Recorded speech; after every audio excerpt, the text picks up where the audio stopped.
نحمده ونصلي على رسوله الكريم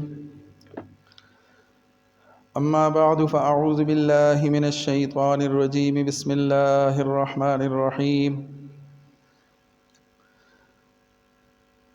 وَلَنَبْلُوَنَّكُمْ بِشَيْءٍ مِّنَ الْخَوْفِ وَالْجُوعِ وَنَقْصٍ مِّنَ الْأَمْوَالِ وَالْأَنفُسِ وَالثَّمَرَاتِ وَبَشِّرِ الصَّابِرِينَ الَّذِينَ إِذَا أَصَابَتْهُم مُّصِيبَةٌ قَالُوا إِنَّا لِلَّهِ وَإِنَّا إِلَيْهِ رَاجِعُونَ أُولَئِكَ عَلَيْهِمْ صَلَوَاتٌ مِّن رَّبِّهِمْ وَرَحْمَةٌ وَأُولَئِكَ هُمُ الْمُهْتَدُونَ وعن أبي هريرة رضي الله عنه قال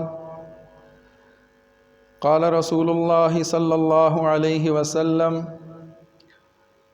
من رأى مبتلا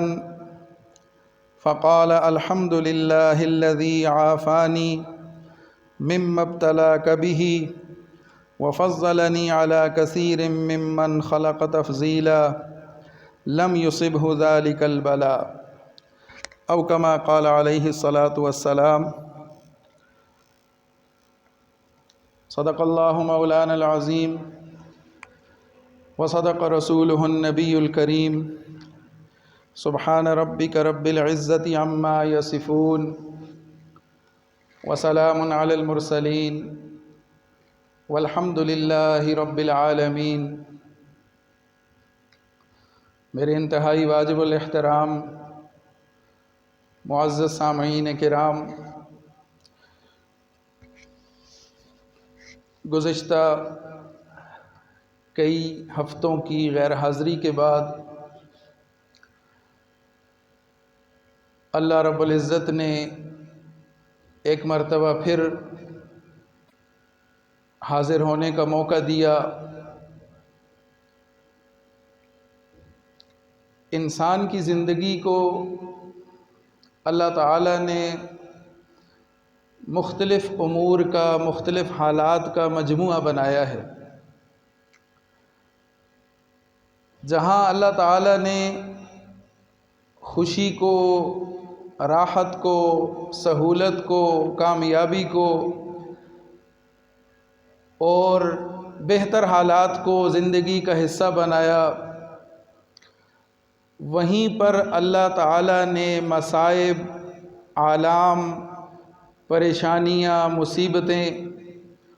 اور آزمائشوں کو بھی زندگی کا حصہ بنا دیا۔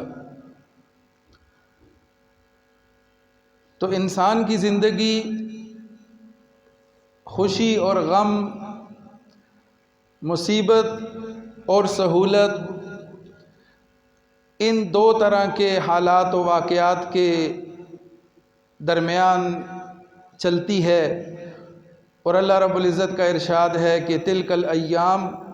نداولها بین الناس، یہ زندگی کے دن ہیں جو ہم لوگوں کے درمیان ان کو پھیرتے رہتے ہیں، گھماتے ہیں، کہ کبھی حالات بہتر ہو جاتے ہیں، کبھی حالات موافق ہوتے ہیں، اور کبھی وہی حالات انسان کے لیے پریشانی کا باعث بن جاتے ہیں اور آزمائش کا انسان شکار ہو جاتا ہے۔ تو اللہ تعالیٰ ہی کی طرف سے راحت بھی ہے، خوشی بھی ہے، اور اللہ ہی کی طرف سے انسان پر حالات بھی آتے ہیں، مشکلات کا بھی انسان کو سامنا کرنا پڑتا ہے۔ تو قرآن و سنت کی روشنی میں اگر اس بات کا جائزہ لیا جائے کہ انسان کے اوپر مصائب و آلام کس وجہ سے آتے ہیں، تو اس کی چند صورتیں ہیں، چند وجوہات ہیں کہ جن کی بنا پر اللہ تعالیٰ نے انسان کو آزمائش میں ڈالا، پریشانی کا شکار کیا، اور انسان کو مصائب کا سامنا کرنا پڑتا ہے۔ اس میں جو سب سے پہلی وجہ ہے، وہ وجہ اللہ تعالیٰ کی طرف سے آزمائش اور امتحان ہے کہ جو اللہ رب العزت نے اپنے نیک اور مقرب بندوں کے لیے رکھا ہے، اور حدیث کا مفہوم ہے کہ رسول اللہ صلی اللہ علیہ وسلم ارشاد فرماتے ہیں کہ اللہ تعالیٰ اپنے ہر بندے کو کسی نہ کسی صورت میں ضرور آزماتے ہیں۔ اب یہ اس بندے کی دینی اور اس کی جسمانی حیثیت کے مطابق اللہ تعالیٰ اس پر بوجھ ڈالتے ہیں، اس کو امتحان میں مبتلا کرتے ہیں۔ تو اللہ تعالیٰ کے جو نیک بندے ہوتے ہیں، جو اللہ کے مقرب لوگ ہوتے ہیں، برگزیدہ بندے ہوتے ہیں، جن میں انبیاء اور رسل، اولیاء، صلحاء، اللہ تعالیٰ کے مقرب بندے شامل ہیں، ان پر اللہ تعالیٰ کی طرف سے پھر آزمائش اور امتحان بھی بڑا ہی آیا کرتا ہے۔ تو حدیث کا مفہوم ہے کہ جو جتنا اللہ کے قریب ہوگا، جس کا جتنا مقام بلند ہوگا، اس کے حساب سے اللہ تعالیٰ اس پر آزمائش بھی لاتے ہیں اور اس کو امتحان میں بھی مبتلا کر دیتے ہیں۔ انبیاء علیہم السلام کی زندگی کو اگر ہم دیکھیں تو ان کی زندگی مصائب و آلام سے اور تکالیف سے بھرپور زندگی گزرتی ہے، لیکن یہ جو مصیبت یا تکلیف انہیں پہنچتی ہے یہ اللہ تعالیٰ کی طرف سے کرتی ہے، جس میں وہ صبر کے ساتھ اس کا سامنا کر کے اللہ کے ہاں سرور ٹھہرتے ہیں۔ نوح علیہ السلام نے سینکڑوں سال تک اپنی قوم کی فلاح کے لیے، بہتری کے لیے، ہدایت کے لیے کام کیا، دعوت دی، لیکن قوم نے ہمیشہ ان کے لیے مصیبتیں کھڑی کیں، پریشانیاں لانے کی کوشش کی، ان کے اس مشن کو ناکام بنانے کے لیے ان کے راستے میں رکاوٹیں کھڑی کرنے کی کوشش کی۔ ابراہیم علیہ السلام کی زندگی کو دیکھ لیں کہ جب انہوں نے قوم کی اصلاح کا بیڑا اٹھایا، تبلیغ شروع کی، شرک سے منع کرنا شروع کیا، تو گھر سے مخالفت شروع ہوئی، معاشرے کی طرف سے مخالفت کا سامنا کرنا پڑا، یہاں تک کہ حکومت وقت بھی ان کی مخالف ہو گئی، اور بالآخر پھر ان کو وہ علاقہ چھوڑ کے وہاں سے ہجرت کرنا پڑی، اور اللہ تعالیٰ کی اس آزمائش میں بھی وہ پورے اترے۔ پھر اللہ تعالیٰ کی طرف سے ایک اور آزمائش آئی کہ اپنے لخت جگر کو اور اپنی اہلیہ کو صحرا میں چھوڑ کر آنے کا حکم ملا، اس پر بھی وہ پورے اترے۔ اسی طریقے سے جتنے بھی انبیاء کی زندگی کا ہم مطالعہ کریں، اس کا جائزہ لیں، تو نتیجہ یہی نکلتا ہے کہ انبیاء علیہم السلام کی زندگی مصائب سے، پریشانیوں سے، تکالیف سے بھرپور گزری، اور یہ مصائب اور پریشانیاں اللہ تعالیٰ کی طرف سے ان کے لیے آزمائش تھی۔ تو اللہ تعالیٰ مصیبت بھیجتے ہیں، پریشانی بھیجتے ہیں، اس کی پہلی وجہ یہ ہے کہ وہ بطور آزمائش ہوتی ہے یا امتحان کے طور پر اس بندے پر بھیجی جاتی ہے۔ دوسری صورت یہ ہے کہ بعض دفعہ اللہ تعالیٰ نے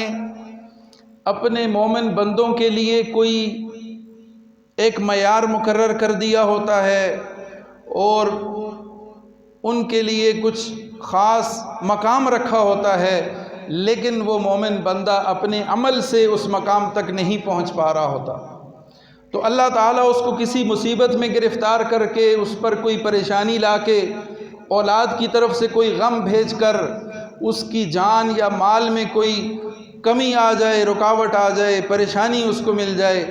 تو اس کی بنا پر اللہ تعالیٰ اس کے درجات کو بلند کرتے ہیں۔ جب وہ اس پریشانی پر، مصیبت پر صبر کرتا ہے اور حوصلے سے اس کا سامنا کرتا ہے اور گلہ شکوہ نہیں کرتا، اللہ کی طرف رجوع کرتا ہے، تو اس کی برکت سے اللہ تعالیٰ اس کو وہ مقام عطا کر دیتے ہیں کہ جس کا اس کے لیے اللہ تعالیٰ نے جو مقام مقرر کیا ہوتا ہے۔ تو اپنے عمل سے ایک بندہ اس مقام تک نہیں پہنچ رہا تھا، اللہ تعالیٰ نے اس کو مصیبت میں گرفتار کر کے، پریشانی دے کر اس مقام تک پہنچا دیا کہ جو اللہ نے اس کے لیے طے کر رکھا تھا۔ تو یہ دوسری صورت ہے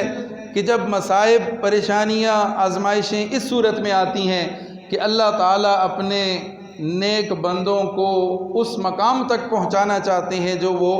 اپنے عمل سے نہیں پہنچ پا رہے ہوتے۔ پھر تیسری صورت یہ ہے کہ بسا اوقات انسان کے گناہوں کا کفارہ بنا دیا جاتا ہے اس پر آنے والی مصیبت اور آزمائش کو۔ حضرت ابو سعید خدری رضی اللہ تعالیٰ عنہ سے روایت ہے، رسول اللہ صلی اللہ علیہ وسلم ارشاد فرماتے ہیں کہ مومن بندے کو جب کوئی تکلیف پہنچتی ہے، کوئی غم پہنچتا ہے، کوئی مصیبت آتی ہے، اس پر کسی بھی قسم کی پریشانی لاحق ہو جائے، یہاں تک کہ فرمایا کہ اسے اگر کانٹا بھی چبھتا ہے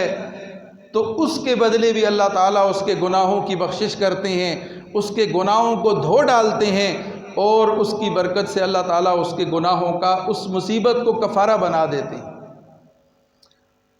تو مصیبت آنے اور پریشانی آنے کا تیسرا جو وجہ ہے وہ یہ ہے کہ گناہوں کا اللہ تعالیٰ اس مصیبت کو کفارہ بنا دیتے ہیں۔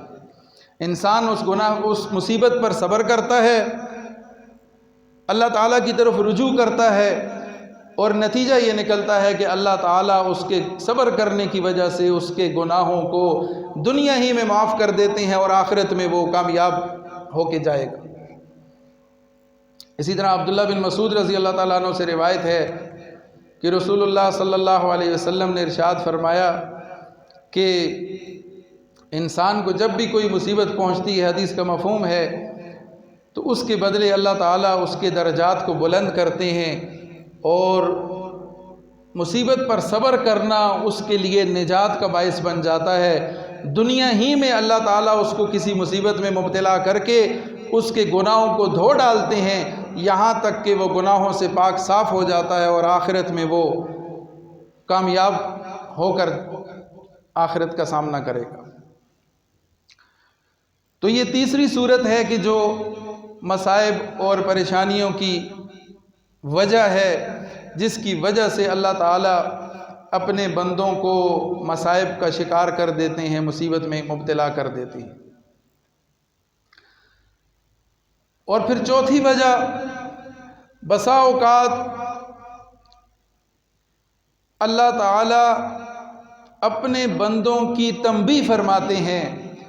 اپنے بندوں کو خبردار کرتے ہیں، اپنے بندوں کو غفلت سے نکالنے کے لیے اللہ رب العزت انہیں کسی غم میں، کسی رنج میں، کسی مصیبت میں گرفتار کر دیتے ہیں تاکہ وہ ہوش میں آ جائیں، تاکہ وہ لوٹ آئیں اور اپنی اصلاح کر لیں اور اس بڑے عذاب سے بچ جائیں۔ اللہ رب العزت ارشاد فرماتے ہیں وَلَنُذِيقَنَّهُم مِّنَ الْعَذَابِ الْأَدْنَىٰ، یقیناً ہم تمہیں چھوٹے عذاب کا مزہ چکھائیں گے، دون العذاب الاکبر، بڑے عذاب سے پہلے، لعلہم یرجعون، تاکہ تم لوٹ آؤ، تاکہ تم اپنی اصلاح کر لو، تاکہ تم اپنے اعمال کو درست کر لو۔ وَلَنُذِيقَنَّهُم مِّنَ الْعَذَابِ الْأَدْنَىٰ، ہم چھوٹے عذاب سے تمہیں چکھا کے اس کا مزہ تمہیں اس بڑے عذاب سے بچانا چاہتے ہیں۔ وَلَنُذِيقَنَّهُم مِّنَ الْعَذَابِ الْأَدْنَىٰ دُونَ الْعَذَابِ الْأَكْبَرِ لَعَلَّهُمْ يَرْجِعُونَ، تاکہ تم لوٹ آؤ، تاکہ تم واپس آ جاؤ۔ اسی طرح اللہ رب العزت ارشاد فرماتے ہیں کہ ظہر الفساد فی البر والبحر بما کسبت ایدی الناس لیذیقہم بعض الذی عملوا لعلہم یرجعون، کہ بحر و بر میں فساد ظاہر ہو گیا، فساد برپا ہو گیا۔ ظہر الفساد فی البر والبحر، بحر و بر میں انسان کے اعمال کی وجہ سے، ان کی حرکتوں کی وجہ سے اللہ تعالیٰ نے فساد برپا کر دیا۔ ظہر الفساد فی البر والبحر بما کسبت ایدی الناس، لوگوں کے اعمال کی وجہ سے، جو کچھ لوگوں نے کیا اس کی بدولت اللہ تعالیٰ نے بحر و بر میں فساد برپا کر دیا۔ لیذیقہم بعض الذی عملوا لعلہم یرجعون، تاکہ اللہ تمہیں اس عذاب کا مزہ چکھا دے، اس کا ذائقہ تمہیں چکھا دیں، سمجھا دیں کہ جو تم کر رہے ہو تاکہ تم واپس لوٹ آؤ۔ لیذیقہم بعض الذی، تھوڑا سا اس کا اللہ تعالیٰ تمہیں اس کی جھلکیاں دکھا رہے ہیں، لعلہم یرجعون، تاکہ تم واپس لوٹ آؤ، تمہاری اصلاح ہو جائے، تمہاری تنبیہ کے لیے، تمہیں خبردار کرنے کے لیے، تمہیں ہوش میں لانے کے لیے، تمہیں جگانے کے لیے۔ اللہ تعالیٰ کی رحمت ہے کہ اللہ تعالیٰ تم پر چھوٹی مصیبت بھیج کر، تھوڑا تمہیں ستا کر اللہ تعالیٰ تمہیں یہ سمجھا رہے ہیں کہ ایک بڑا عذاب بھی آنے والا ہے، ابھی سے لوٹ آؤ، اپنی اصلاح کر لو اور اپنی درستگی کر لو اپنے اعمال کی۔ وما اصابکم من مصیبت فبما کسبت ایدیکم، تم پر جو بھی مصیبت آتی ہے تمہارے اپنے اعمال کی سزا ہے۔ وَيَعْفُو عَنْ كَثِيرٍ، اور زیادہ تو اللہ معافی کر دیتا ہے۔ اللہ ہر گناہ پر نہیں پکڑتا، اللہ تمہاری ہر غلطی پر تمہیں نہیں پکڑتا، وہ تو کسی ایک بات پر تمہیں تنبیہ کے واسطے، تمہاری اصلاح کے واسطے، تمہیں جگانے کے واسطے، تمہیں خبردار کرنے کے واسطے متنبہ کرتا ہے، تمہیں ہوش میں لانے کے لیے۔ وَيَعْفُو عَنْ كَثِيرٍ، اکثر چیزیں تو وہ معاف کر دیتا ہے، اکثر چیزیں تو وہ درگزر کر دیتا ہے، بعض اوقات تمہیں کسی مصیبت میں وہ گرفتار کر دیتا ہے۔ تو اللہ تعالیٰ جب کسی پر مصیبت بھیجتے ہیں،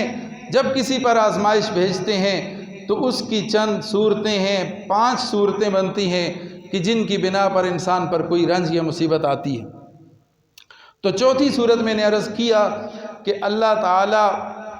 اپنے بندے کی اصلاح کے لیے، اس کی تنبیہ کے لیے، اسے خبردار کرنے کے لیے اس کو مصیبت میں گرفتار کر دیتے۔ سورہ نحل میں اللہ تعالیٰ کا ارشاد ہے، وَضَرَبَ اللَّهُ مَثَلًا قَرْيَةً، اللہ تعالیٰ تمہیں مثال دیتا ہے ایک ایسی بستی کی، کانت آمنۃ مطمئنہ، کہ جس کے رہنے والے بڑے سکون میں تھے، مطمئن تھے، آرام سکون سے زندگی گزر رہی تھی۔ یأتیہا رزقہا رغدا من کل مکان، ہر طرف سے ان کا رزق آ رہا تھا اور رزق کی فراوانی تھی اور سہولت تھی، کوئی پریشانی نہیں تھی، کسی قسم کا کوئی مسئلہ ان کا نہیں تھا۔ لیکن کیا ہوا؟ فکفرت بانعم اللہ، اللہ کی جو ان پر نعمت ہوئی تھی، اللہ نے جو ان پر رحمت کی تھی، اس کا انکار کر بیٹھے، اللہ کے باغی بن گئے۔ فَأَذَاقَهَا اللَّهُ لِبَاسَ الْجُوعِ وَالْخَوْفِ، تو اللہ تعالیٰ نے بھوک اور خوف کو ان کا لباس بنا دیا۔ جیسے لباس انسان کے جسم کے ساتھ جڑا ہے، اس کو ڈھانپے ہوئے ہے،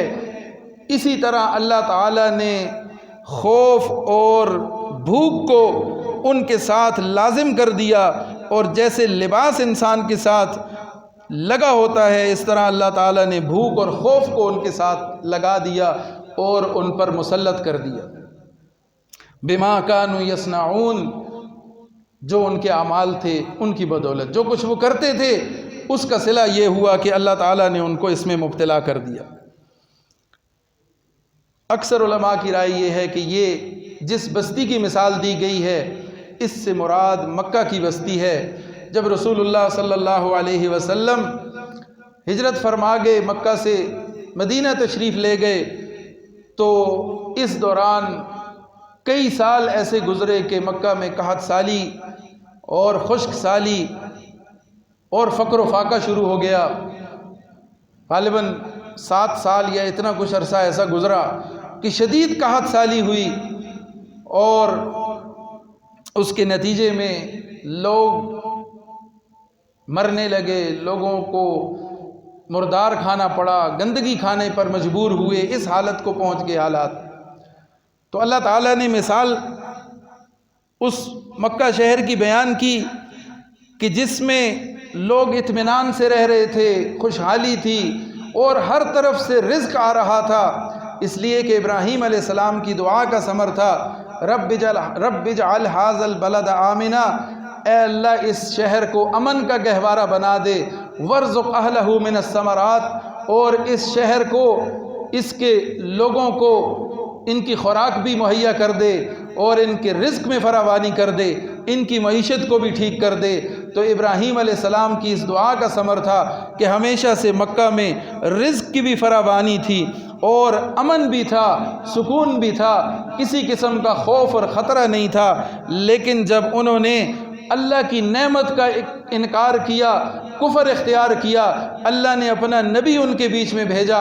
اور ان کی اصلاح کے لیے بھیجا اور ایک پیغام دے کر بھیجا، لیکن انہوں نے سب کا انکار کیا۔ فَكَفَرَتْ بِأَنْعُمِ اللَّهِ، اللہ کی نعمت کا جب انکار کر بیٹھے تو فَأَذَاقَهَا اللَّهُ لِبَاسَ الْجُوعِ وَالْخَوْفِ، تو اللہ تعالیٰ نے بھوک اور خوف کو ان کا لباس بنا دیا، بما كانوا يصنعون، ان کے اعمال کی وجہ سے۔ وَلَقَدْ جَاءَهُمْ رَسُولٌ مِّنْهُمْ، اللہ نے ان میں رسول بھیجا تھا جو انہی میں سے تھا۔ فَكَذَّبُوهُ، تو انہوں نے اس کو جھٹلا دیا۔ فَأَخَذَهُمُ الْعَذَابُ، تو اللہ نے اپنا عذاب بھیجا اور اس عذاب نے ان کو پکڑ لیا۔ وَهُمْ ظَالِمُونَ، اور وہ ظلم کرنے والے تھے، وہ نافرمان تھے، وہ اللہ کے باغی تھے، تو وہ قحط میں، وہ خشک سالی کا شکار ہوئے، اس میں مبتلا ہوئے، یہاں تک کہ ان کے اس وقت کے سردار ابو سفیان نے رسول اللہ صلی اللہ علیہ وسلم کی خدمت میں پیغام بھیجا کہ آپ تو صلہ رحمی کرنے والے ہیں، آپ تو رحمت کا پیغام دینے والے ہیں، آپ کی قوم یہاں فقر و فاقے سے مر رہی ہے، خشک سالی کی وجہ سے، قحط سالی کی وجہ سے اموات ہو رہی ہیں، لوگ تکلیف کا شکار ہیں، تو آپ دعا کیجئے کہ یہ فقر و فاقہ ختم ہو۔ رسول اللہ صلی اللہ علیہ وسلم نے دعا فرمائی، جس کی برکت سے پھر اللہ تعالیٰ نے یہ فقر و فاقہ وہاں سے ختم کیا۔ تو یہ اللہ تعالیٰ نے مثال بیان کی کہ جب لوگ نافرمانی کرتے ہیں تو ان کی تنبیہ کے واسطے، ان کو جگانے کے واسطے، ان کو ہوش میں لانے کے واسطے اللہ تعالیٰ اپنی طرف سے ان پر کوئی حالات بھیج دیتے ہیں، کسی مصیبت میں ان کو مبتلا کر دیتے ہیں تاکہ ان کی تنبیہ ہو جائے اور وہ لوٹ آئیں واپس۔ اور آخری وجہ جس سے انسان کسی مصیبت میں گرفتار ہو جاتا ہے وہ اللہ کا عذاب ہے، کہ جب انسان اللہ کی بغاوت پہ اتر آتا ہے، اللہ تعالیٰ کی نافرمانی حد سے گزر جاتی ہے، تو پھر اللہ تعالیٰ کی طرف سے عذاب آتا ہے، جیسے کہ قوم عاد پہ آیا کہ وہ پہلے خشک سالی کا شکار ہوئے، قحط سالی کا شکار ہوئے، لیکن انہیں سمجھ نہ آئی، وہ بغاوت پر قائم رہے۔ پھر اللہ تعالیٰ نے ایک بادل بھیجا جس کو دیکھ کر خوش ہونے لگے کہ اب موسم اچھا ہونے لگا، لیکن وہ بادل ایک عذاب کی صورت میں آیا اور ایک ایسی آندھی چلی، ایسا طوفان آیا کہ جو 8 دن اور 7 راتوں تک وہ مسلسل جاری رہا اور اس میں وہ قوم نیست و نابود ہوئی، وہ ہلاک و برباد ہوئے۔ اسی طرح قوم سمود پر ایک چیخ نے ان کو آ پکڑا اور زلزلے نے ان کو آ پکڑا جس سے وہ نیست و نابود ہوئے۔ قوم لوط کا کیا حال ہوا، ان کو اللہ نے زمین سے اٹھا کر پھر پٹخ کے زمین پر مار دیا، ان کے برے اعمال کی بدولت، ان کے برے اعمال کی وجہ سے ان پر عذاب آیا، ان پر اللہ کی ناراضگی آئی۔ تو اسی طریقے سے دیگر اقوام کے ساتھ بھی جو حالات پیش آئے، جو واقعات پیش آئے، وہ آنے والوں کے لیے، قیامت تک کے انسانوں کے لیے عبرت کا باعث بنے، ان کے لیے سبق آموز بنے، تاکہ وہ اس سے عبرت حاصل کریں، سبق حاصل کریں اور اپنی اصلاح کر سکیں۔ تو میں نے ابتدا میں عرض کیا کہ انسان پر جو مصیبت آتی ہے، جو غم آتا ہے، پریشانی آتی ہے، اس کی کئی وجوہات ہوتی ہیں۔ اس میں پہلی وجہ یہ ہے کہ انسان پر آزمائش آتی ہے، جو اللہ کے نیک بندوں پر آتی ہے، امتحان آتا ہے اور اس میں انسان صبر کرتا ہے اور اللہ کے ہاں کامیاب ٹھہرتا ہے۔ اور اسی طریقے سے اللہ تعالیٰ بعض دفعہ اپنے بندوں کے معیار کو، ان کے مقام کو بلند کرنے کے لیے، ان کو بلند مقام تک پہنچانے کے لیے کسی غم میں مبتلا کر دیتے ہیں، پریشانی لاحق کر دیتے ہیں، جس کے نتیجے میں وہ صبر کر کے اس مقام تک پہنچ جاتا ہے جو اپنے اعمال کی وجہ سے نہیں پہنچ پایا ہوتا۔ اسی طرح سے بعض دفعہ گناہوں کا کفارہ بنا دیا جاتا ہے اور دنیا ہی میں اس کے اوپر مصیبت لا کے اس کے گناہوں کو مٹا دیا جاتا ہے، تاکہ آخرت میں وہ پاک صاف ہو کر، کامیاب ہو کر اللہ کے حضور پیش ہو سکے۔ اور اسی طریقے سے پھر بعض دفعہ اللہ تنبیہ کے لیے، خبردار کرنے کے لیے انسان کو حالات کا شکار کر دیتے ہیں، مصیبت میں مبتلا کر دیتے ہیں۔ اور آخری وجہ یہ ہے کہ اللہ تعالیٰ کا عذاب آتا ہے، اللہ کی ناراضگی آتی ہے اور اس میں قوموں کو ہلاک اور برباد کر دیا جاتا ہے، اور وہ آنے والوں کے لیے، دیگر لوگوں کے لیے باعث عبرت ہوتا ہے اور ان کے سبق کا باعث ہوتا ہے۔ تو اللہ تعالیٰ ہمیں اپنے طرف سے آنے والے حالات پر راضی رہنے اور ان کو صبر اور حوصلے سے برداشت کرنے کی توفیق عطا فرمائے۔ جب حالات آتے ہیں تو اس میں جو مبتلا ہو جاتا ہے اس کے لیے ضروری یہ ہے کہ وہ صبر سے اور نماز سے اور اللہ کے سامنے آہوزاری کرنے سے اپنے معاملات کو درست کر لے۔ الذین اذا اصابتہم مصیبہ، جب مصیبت آتی ہے ایمان والوں پر، پہلے فرمایا وبشر الصابرین، اللہ صبر کرنے والوں کو بشارت دیتا ہے۔ پھر فرمایا جب ان پر کوئی مصیبت آتی ہے تو وہ کہتے ہیں قالوا انا للہ و انا الیہ راجعون، یہ تو اللہ کی طرف سے ہے، وہ اللہ کی طرف رجوع کرتے ہیں، اللہ کے حضور گڑ گڑاتے ہیں، اللہ سے مدد مانگتے ہیں۔ اور اسی کی طرف اللہ تعالیٰ نے ارشاد فرما دیا وَاسْتَعِینُوا بِالصَّبْرِ وَالصَّلَاةِ، اللہ کی مدد حاصل کرو صبر سے، نماز سے اور اللہ کی طرف رجوع کر کے۔ تو اس لیے جب کوئی مصیبت آ جائے، کوئی پریشانی آ جائے، کوئی حالات آ جائیں، فوراً نماز کی طرف، اللہ کی طرف رجوع کیا جائے، توبہ استغفار کیا جائے اور صبر سے اور حوصلے سے اس کا سامنا کیا جائے۔ اگر بے صبری دکھائی، اگر ناشکری کی تو پھر اللہ تعالیٰ کی طرف سے وہ آنے والی مصیبت عذاب بن جائے گی۔ علماء نے لکھا ہے کہ اگر کسی پر حالات آ جائیں اور اس کے بعد اس کی دینی جو اس کا دینی معیار ہے وہ بلند ہو جائے، وہ اللہ کی طرف رجوع کرنے والا بن جائے، وہ نیکی کرنے والا بن جائے، وہ توبہ استغفار کے راستے پہ آ جائے، تو اس کا مطلب ہے کہ اللہ کی رحمت اس پر آئی ہے اور اللہ نے اس کو اس آزمائش میں کامیاب کر دیا ہے۔ لیکن اگر وہ پہلے سے بھی بدتر حالات میں چلا جاتا ہے تو پھر یہ علامت ہے اس بات کی کہ اللہ کا اس پر عذاب آیا ہے اور یہ مزید اس کے لیے خسارے کا باعث بنے گا۔ اللہ تعالیٰ اپنی طرف سے آنے والے حالات کو ہمیں ان کو صبر سے اور حوصلے سے برداشت کرنے کی توفیق عطا فرمائے۔ تو جس پر حالات آئیں اس کے لیے تو صبر، نماز، آہوزاری، اللہ کی طرف رجوع ہے۔ اور جو ابھی تک عافیت میں ہیں ان کے لیے بھی رسول اللہ صلی اللہ علیہ وسلم نے ہدایت جاری فرمایا کہ من رآ مبتلاً، جس نے کسی مبتلا بھی کو دیکھا، کسی مصیبت میں گرفتار شخص کو دیکھا، فقال الحمدللہ الذی عافانی مما ابتلاک بہ، تو اس نے کہا کہ اے اللہ میں اس پر تیری تعریف کرتا ہوں، حمد و ثنا کرتا ہوں، تیرا شکر ادا کرتا ہوں کہ تو نے مجھے اس مصیبت سے بچایا ہوا ہے۔ وفضلنی ممن خلق تفضیلا، وفضلنی علی کثیر ممن خلق تفضیلا، اور اپنی مخلوق میں بہت ساروں سے تو نے مجھے بہتر حالت میں رکھا ہے۔ تو یہ اگر کہے گا تو اس کو پھر اس مصیبت کا نقصان نہیں پہنچے گا، اس سے بچ جائے گا۔ تو ایک تو یہ ہے